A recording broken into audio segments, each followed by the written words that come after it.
Bonjour à toutes et à tous, bienvenue dans Carnet de Territoire. Aujourd'hui, nous sommes à Saint-Martin-la-Plaine, dans la Loire. Tout de suite, le sommaire. Dans cette émission, on vous emmène à la piscine de Firminy à la rencontre de Wari Sid de l'association Aplouf. On continuera toujours avec du sport au stade Henri Lux de Saint-Étienne avec David Jean-Jean qui nous parlera de la course à pied La Stéphanoise. Enfin, on terminera à Saint-Martin-la-Plaine avec le maire de la commune, Martial Fauché, pour parler de la rénovation de la tour de la Jalousie. L'association Aplouf permet l'apprentissage de natation aux enfants atteints de troubles autistiques et autres handicaps. Le spectacle est organisé donc avec la troupe La Matru, plus deux autres associations. Il y a eu beaucoup d'échanges, ça a été hyper interactif vis-à-vis des gens qui venaient. Mais aussi, il y avait le spectacle, une très belle comédie musicale qui a fait aussi bel effet. Ouais.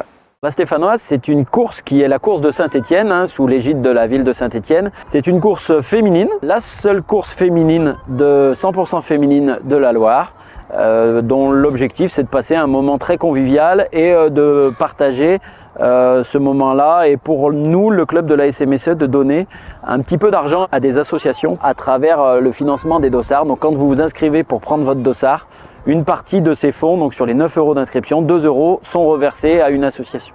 Saint-Martin-la-Plaine est un village des coteaux du Gier qui se situe à peu près à 500 mètres d'altitude pour le plus bas de la commune. Cette tour de la Jalousie, c'est l'histoire des Marelles. Voilà, les Marelles ont 3 châteaux à Saint-Martin-la-Plaine.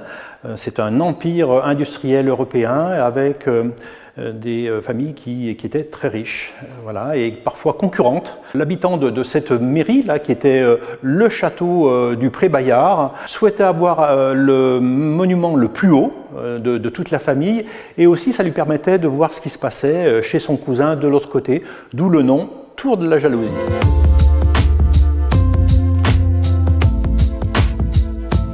Le Crédit Agricole a toujours répondu présent, et que ce soit financièrement, en présence humaine, ils ont toujours été, ils n'ont jamais posé de questions, ils ont foncé avec nous. Cette participation s'est traduite par un soutien financier mais également matériel, puisque on a eu la possibilité de mettre l'arche d'arrivée aux couleurs du Crédit Agricole pour que tout le monde puisse la voir, et également d'avoir du matériel, à savoir des coupes pour les enfants, quelques stylos, voilà, quelques éléments qui rendent les gens très contents quand ils les récupèrent. C'est vraiment une restauration, c'est-à-dire que sans tous les partenaires, et en particulier le Crédit Agricole, bien sûr, nous n'aurions pas pu la faire, puisque le budget est environ de 500 000 €. Je suis très heureux que le Crédit Agricole nous rejoigne comme un partenaire très important pour cette restauration-là. En 2024, ouais, on a, en collaboration avec la ville de Firminy, on a le Forum du handicap, puis on a une conférence sur le handicap et l'accès au travail. C'est une édition anniversaire, puisque c'est la 20e. Cette année, les Stéphanoises vont inviter les Stéphanois à courir. Ça va être la nouveauté, donc messieurs, venez courir avec vos femmes. Préparez-vous. Préparez-vous. Il y aura course femmes, course hommes, et on garde bien sûr la course pour les matrus. Le projet, c'est d'en faire un lieu culturel, un point de départ pour les balades à pied en vélo, mais aussi faisant partie d'un circuit avec les châteaux, le parc zoologique et le musée de la Forge.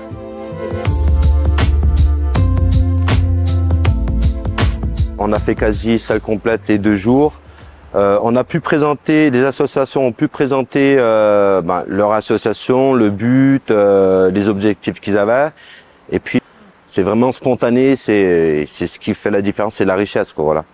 On a fait un record d'affluence. On avait plus de 800 femmes qui sont venues pour courir et marcher, et 200 enfants, donc plus de 1000 personnes qu'on a réunies au Parc de l'Europe, avec une grosse ambiance. Et au niveau des spécificités cette année, on avait mis en place une crèche qui permettait aussi pendant la course des dames de laisser leurs enfants.